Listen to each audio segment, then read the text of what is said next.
Hello everyone. So chemical reaction engineering 2 સબ્જેક્ટની અંદર આપણે discuss કરતા હતા ફ્લુઇડ પાર્ટિકલ રિએક્ટર્સ, બરાબર, ફ્લુઇડ પાર્ટિકલ રિએક્શન્સ.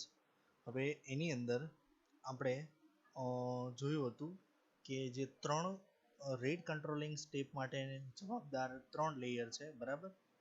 તો એના માટે પેલું હતું કે diffusion through a gas film, પછી સેકન્ડ હતું ડિફ્યુઝન થ્રુ એસ લેયર, અને થર્ડ કેમિકલ રિએક્શન એટલે કે controlling step by the chemical resistance. તો આ આપણે જોવાનું બાકી હતું. So let us start this theorem. Okay, so 4 point sorry in third type chemical reaction કંટ્રોલની અંદર, so it is also known as a controlling resistance chemical step. Okay, so from the number of 3, whenever थोड़ा सा introduction हमने पहले देखा था chemical reaction step के अंदर. Let us recall fast. Whenever the resistance of chemical reaction step control overall rate reactions, the concentric profile for gaseous reactant A will be shown figure. આની અંદર આપણને કેમિકલ રિએક્શનની પ્રોફાઇલ જોવા મળે છે, બરાબર. કે એક ટાઈમ એવો આવશે કે એની અંદર શું થશે કે the reaction starts. Okay,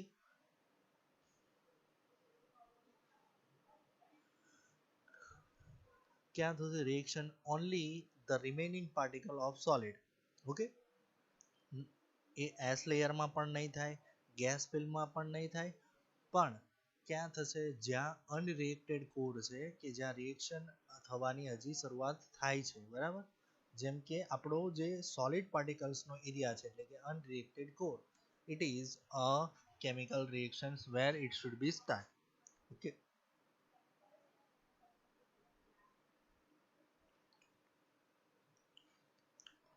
from the figure the diffusion steps occurs. Diffusion of A through the gas film and the S layer. પહેલા તો ડિફ્યુઝનનો જે સ્ટેપ થાય, બરાબર, ગેસ, જેમ કે પહેલા તો એસ લેયર ગેસ ફિલ્મમાંથી થશે, પછી એસ લેયરમાં જશે અને પછી ક્યાં જશે સરફેસ પર. અને જે એ સરફેસ રિએક્શન હશે એ કેવી હશે, સ્લો. માની લો કે આ જે રિએક્શન થાય છે, બરાબર, અહીંયા ગેસ, બરાબર. તો સૌથી પહેલા એ જે ગેસ છે એ સોલિડની સરફેસ ક્યાંથી ક્યાંથી પસાર થઈ જાય, પહેલા તો સૌથી પહેલા તો અહીંયાથી પસાર થશે, ક્યાં ગેસની રેડિયસ છે, બરાબર, આઉટર, એમાંથી પછી એસ લેયર અને પછી અહીંયા. અને આ જે રિએક્શન હશે અંદર, બરાબર, અનરિએક્ટેડ વાળી, એ કેવી હશે, very slow reaction. And no concentric gradients exist the gas film in the S layer. એટલે કે સિમ્પલ વર્ડમાં કહીએ કે ગેસ જે છે, બરાબર, નાઇધર ગેસ ફિલ્મ ઓર એસ લેયર ઓફર્સ એની સિગ્નિફિકન્સ રેઝિસ્ટન્સ. એટલે કોઈ પણ પ્રકારનું માસ ટ્રાન્સફર થવા માટે એસ લેયર અને ગેસ ફિલ્મ રેઝિસ્ટન્સ ક્રિએટ કરતું નથી. ઓકે,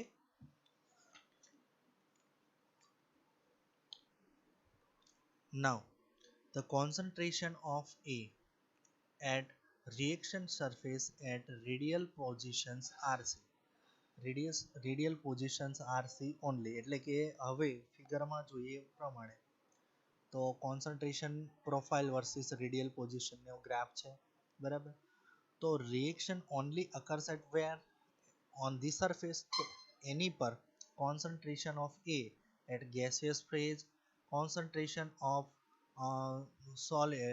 કોન્સન્ટ્રેશન ઓફ સોલિડ ની ક્યાં એસ લેયર, અને ત્રીજું કોન્સન્ટ્રેશન ઓફ એ, બરાબર. તો આ વસ્તુ આપણે જોવાની છે, તો એ ત્રણેય અહીંયા દેખાય છે આપણને. સો કોન્સન્ટ્રેશન ઓફ ગેસિયસ રિએક્ટન્ટ, બરાબર. નાવ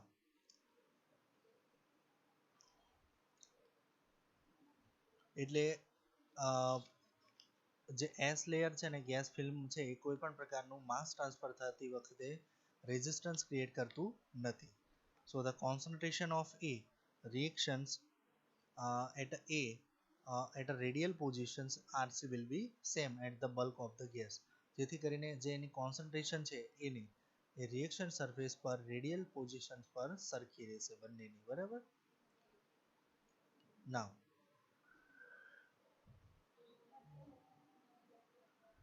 રેટ કંટ્રોલિંગ સ્ટેપ વિશે વાત કરીએ તો રેટ કંટ્રોલિંગ સ્ટેપ માટે રેઝિસ્ટન્સ કેમિકલ રિએક્શન કઈ રીતે થાય છે. A is a solid, okay, A is a gas and B is a solid, okay, and it gives a product. So overall rate of reaction is proportional to available surface area unreacted area, બરાબર. Rate of reactions છે, બરાબર, એ કોના પર આધાર રાખશે કે જે આપણી પાસે અવેલેબલ સરફેસ અનરિએક્ટેડ સરફેસ એરિયા છે એના પર.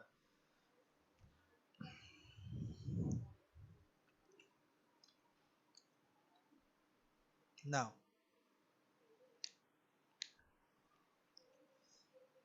so we taking a unit surface of unreacted core of radius RC as the base of reaction rate, બરાબર. તો આપણે શું લઈ લઈએ છે કે જે અનરિએક્ટેડ કોર છે કે જ્યાં રિએક્શન થવાની બાકી છે એને આપણે બેઝ લઈ લઈએ છીએ. So rate of reaction A એટલે કે simple શોર્ટમાં the rate at which moles of A are consumed or in the rate per in the reaction per unit surface. So it is given by minus 1 upon A dNA by dt, બરાબર. તો 1 upon A શું થશે 4 pi RC square અને dNA by dt અને આગળ શું થશે K double dash CAG only because we already discussed, okay, કે જે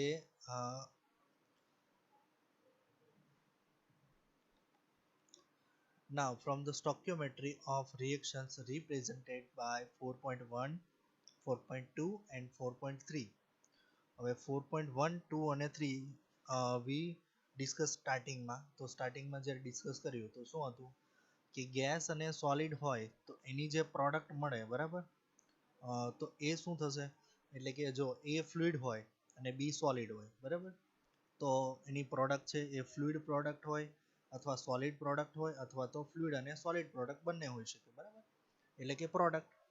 તો એના પરથી આપણને જે ઇક્વેશન મળશે એ શું થશે dNA upon dt આ આપણને ખબર છે is equal to -1 upon b dNB dt. આવું આપણે લખી શકીએ ક્યાંથી આપણે જે શરૂઆતમાં આગળના જે રિલેશનમાં જોયું એ પ્રમાણે, બરાબર. હવે આ બંને ઇક્વેશનને કમ્બાઈન કરીએ, બરાબર. 4.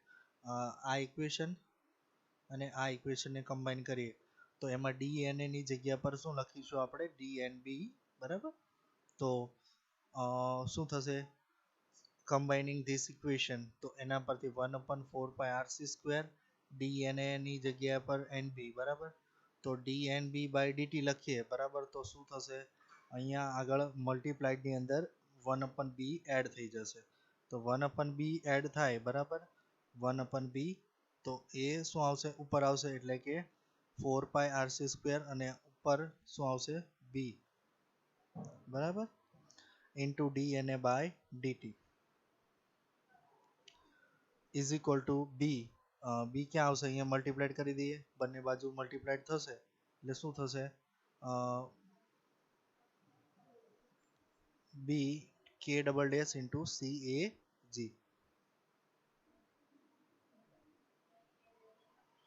where k double dash is first order rate constant for the surface reaction which is in Newton meter per second. હવે once again I repeat શું કરવાનું છે dNA ની by dt ની જગ્યા પર -1 upon b dNA by dt આપણે મૂકવાનું છે, બરાબર. તો શું થશે આની જગ્યા પર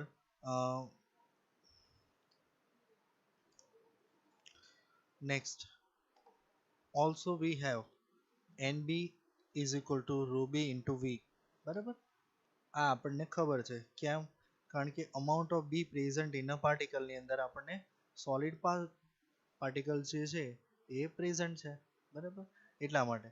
તો એની અંદર dNB is equal to શું થશે rho b into dV, બરાબર. dNB ડિફરન્સિએશન કરીએ આપણે, બરાબર, તો શું થશે બંને બાજુ dNB is equal to rho b into dV. હવે ડીવી ની વેલ્યુ આપણને ખબર છે તો એની અંદર આપણે મૂકી દઈએ rho b d 4 pi 3 pi rc cube બરાબર. સો સિમ્પ્લિફાઈડ ધેટ ઇટ ઇઝ એ થશે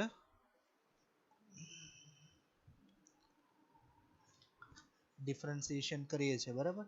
તો આ ટર્મનું ડિફરન્સિએશન કરીએ તો શું થશે તો differentiation of 4/3 pi rc cube તો 3 આગળ આવશે 3 pi rc સ્ક્વેર થશે તો 3 વિલ બી કેન્સલ અને રિમેનિંગ શું થશે 4 pi rc square into drc. Sorry differentiation નથી કરતા બટ એક આરસી ને આપણે શું લઈ લઈએ છીએ અલગ લઈ લઈએ છીએ બરાબર બરાબર. તો એ રીતે થશે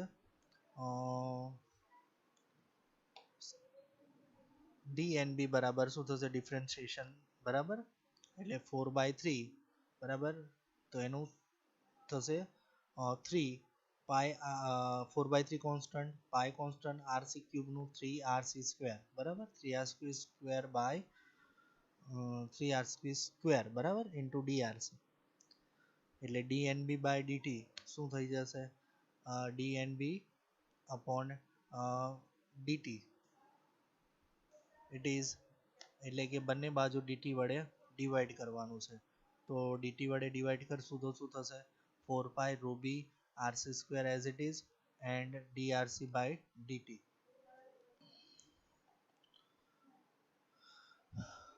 Now replacing dna by dt in equation 4.26 બરાબર આગળનું જે 4.26 હતું કે જ્યાં આપણે ડીએનબી હતું બરાબર તો ડીએનબી બાય ડીટી ની જગ્યા પર આપણે લખવાનું છે આ ટર્મ્સ બરાબર 4 પાઈ rho b rc સ્ક્વેર અને ઇન્ટુ ડીઆરસી બાય ડીટી તો એ આપણે લખી દીધું અહીંયા અને બાકીની ટર્મ એઝ ઇટ ઇઝ એટલે કે માઇનસ રો બી હવે આપણે જોઈએ 4 પાઈ આરસી સ્ક્વેર જે છે એ શું થઈ જાય છે કેન્સલ અને માઇનસ રો બી ખાલી બચે છે બરાબર તો minus rho B into DRC upon DT equal to B K double dash C A G બરાબર. કઈ રીતે આવે છે ખબર પડે છે ને ઇફ અહીંયા શું કરીએ છીએ ડીએનબી બાય ડીટી વડે આપણે ડિવાઈડ કરીએ છીએ શું કામ કે આપણે આ ઇક્વેશનની અંદરમાં અહીંયા આપણે વેલ્યુ મૂકવાની છે એટલા માટે બરાબર. તો જે ઇક્વેશન છે આ પ્રમાણે આપણે એને ડીટી વડે ડિવાઈડ કરીએ છીએ બરાબર તો શું થઈ જશે ડીઆરસી બાય ડીટી આ પ્રમાણે થશે. હવે એની વેલ્યુ આપણે અહીંયા મૂકીએ છીએ અને આ કેન્સલ થઈ જાય છે બરાબર તો આ આપણને મળે છે ફાઇનલી. હવે આપણે શું કરીએ છીએ